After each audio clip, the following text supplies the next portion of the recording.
महाराष्ट्र को लेकर के जहां अभी तक के आंकड़े ये कि बीजेपी अपने दम पर 133 सीट हासिल कर चुकी है। रिपोर्ट जरा देखिए।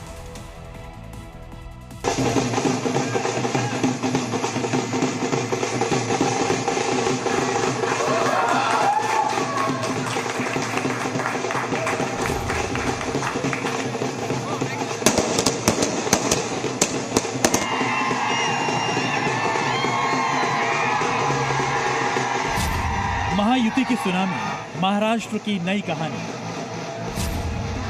मोदी मैजिक का कमाल, महायुति का बड़ा धमाल।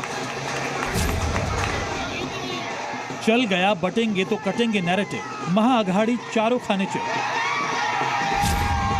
महायुति का विजय रथ, एमवीए का खेल खत्म। विधानसभा चुनाव के नतीजों ने पूरे महाराष्ट्र को भगवा रंग में रंग दिया।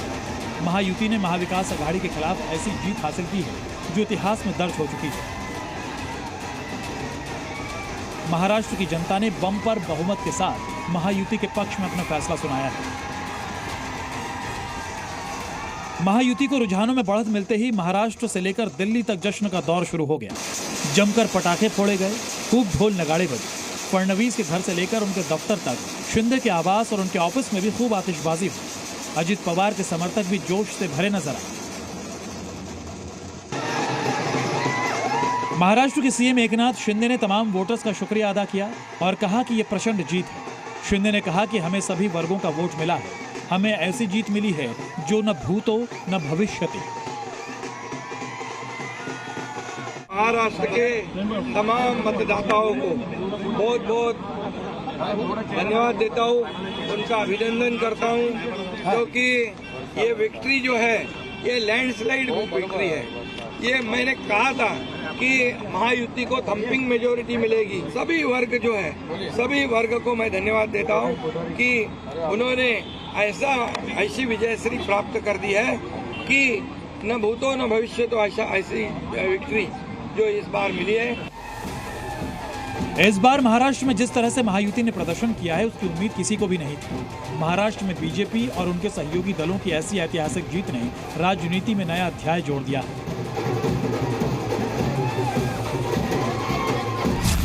हिंदुओं को एकजुट करने के लिए लगाए गए नारों ने पूरी फिजा ही बदल कर रख दी। चुनाव में जो नारा सबसे ज्यादा ट्रेंडिंग में रहा वो था बटेंगे तो कटेंगे। सबसे पहले ये नारा उत्तर प्रदेश के मुख्यमंत्री योगी आदित्यनाथ ने दिया। इसके बाद पीएम मोदी ने कहा था कि एक है तो सेफ है। अब महायुति के शानदार प्रदर्शन को देखते हुए उम्मीद जताई जा रही है कि महाराष्ट्र की जनता को ये नारे काफी पसंद आए।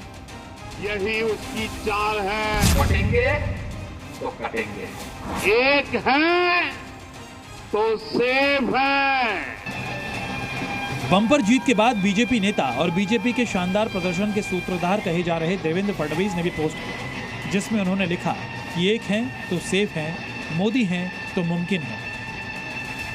एक है तो सेफ है, इस नारे को यथार्थ में लाते हुए महाराष्ट्र के सभी समाज के सभी लोगों ने एकता दिखाते हुए महाराष्ट्र में मतदान किया है और इसके कारण ये इतनी अच्छी जीत हमको मिली है। मैं आधुनिक अभिमन्यु हूँ, चक्रव्यूह को भेदना जानता हूँ, हमने चक्रव्यूह को भेदा है। इस चुनाव में एनसीपी अजित गुट ने भी बढ़िया प्रदर्शन किया। नतीजे सामने आने के बाद अजित पवार ने भी जश्न मनाया। इस दौरान उनके साथ प्रफुल्ल पटेल और सुनील तटकरे भी मौजूद थे। फडणवीस, शिंदे और अजित पवार ने इस चुनाव को जिस तरह एकजुट होकर लड़ा था उसकी कमी विपक्ष के महाविकास अघाड़ी में साफ दिखाई दी। 2019 के मुकाबले इस बार 4% ज्यादा वोटिंग हुई थी। 2019 में 61.4% वोट पड़े थे और इस बार 65.11% वोटिंग हुई। माना जा रहा है कि जो वोट फीसदी बढ़ा वो महायुति के समर्थन में ही गया। वोट शेयर के हिसाब से इस चुनाव में बीजेपी सबसे बड़ी पार्टी बनकर उभरी है। बीजेपी को जहां सबसे ज्यादा 26% वोट मिले तो वहीं शिवसेना शिंदे गुट ने 12% वोट हासिल किए, जबकि एनसीपी अजित पवार का वोट शेयर 10% से ज्यादा रहा। वहीं महाविकास अघाड़ी में कांग्रेस को 11% वोट मिले, शिवसेना उद्धव गुट को 10%, तो एनसीपी शरद पवार गुट का वोट शेयर 11% रहा। बीजेपी, शिवसेना और एनसीपी वाली महायुति जहां अपनी बातों को जनता तक पहुंचाने में सफल रही, तो दूसरी तरफ महाविकास अघाड़ी में कई बार आपस में खींचतान भी देखने को मिली। महायुति की ऐतिहासिक जीत के जो खास फैक्टर रहे उनमें महायुति की सटीक रणनीति और जमीनी स्तर पर की गई मेहनत शामिल है। केंद्र सरकार की नीतियों और मोदी की लोकप्रियता ने भी अहम भूमिका निभाई। किसानों की भलाई, रोजगार और विकास जैसे मुद्दे महायुति के एजेंडे में प्रमुख रहे। हिंदुत्व की विचारधारा और जातीय समीकरणों को साधने में भी सफल रहे। देवेंद्र फडणवीस और एकनाथ शिंदे के नेतृत्व ने महायुति को स्थिरता दी। महाविकास अघाड़ी की कमजोर रणनीति ने भी महायुति को फायदा पहुंचाया। महायुति के लिए ये जीत न सिर्फ एक बड़ी उपलब्धि है, बल्कि अब इससे जिम्मेदारी और बढ़ गई। बीजेपी, शिंदे और अजित पवार के जिन वादों पर महाराष्ट्र की जनता ने भरोसा जताया है, अब उनको पूरा करना होगा। साथ ही साथ विकास की रफ्तार को बनाए रखना और मजबूत लोकतंत्र देना भी महायुति सरकार की जवाबदेही होगी। ब्यूरो रिपोर्ट, जी मीडिया। तो महाराष्ट्र की सिचुएशन को लेकर जयशंकर जी मैं आपके पास आऊंगा सर, और दो चीजों पर बताना चाहूंगा कि क्या किसी को उम्मीद थी कि बीजेपी अपने बूते ये जो मत है उतना हासिल कर पाएगी, और दूसरा ये कि उद्धव ठाकरे सबसे ज्यादा डूबे इस चुनाव में, उसका फैक्टर क्या है?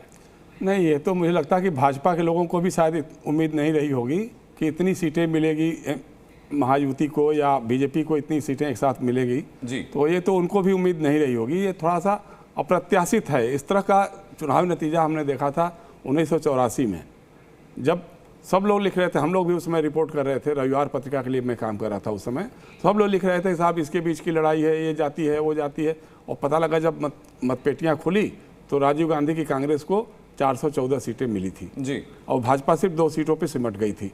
तो उसी तरह का जो मतलब आप देखिए ना, जितने एग्जिट पोल्स हुए, हम लोग यहाँ बैठकर भी डिस्कस कर रहे थे, हमारे जेनिया का भी एग्जिट पोल था, लेकिन कभी किसी ने कुछ सोचा नहीं था। अब ये कैसे हुआ, क्या चमत्कार हुआ? एक तो कांग्रेस, ये जैकपॉट हाथ लगा है। नहीं, जैकपॉट हाथ लगा है। कांग्रेस के लिए सोचने का समय है जी। देखिए, कांग्रेस के पास कोई संगठन नहीं है, आज तक उनका कुछ ढंग से काम नहीं हो रहा है, तो लड़ेगा कौन? आप खाली ईवीएम का रोना रोते रहेंगे या चुनाव आयोग अपनी भूमिका निभाता है अपने ढंग से। और मैं एक बात जरूर कहना चाहूँगा कि ये जो विकास की मोदी जी हैं तो मुमकिन है, ये बात केरल में क्यों नहीं हुई, कर्नाटका में क्यों नहीं हुई, पश्चिम बंगाल में क्यों नहीं हुई, पंजाब में क्यों नहीं हुई, ये बात भी सोचने वाली है, झारखंड में क्यों नहीं।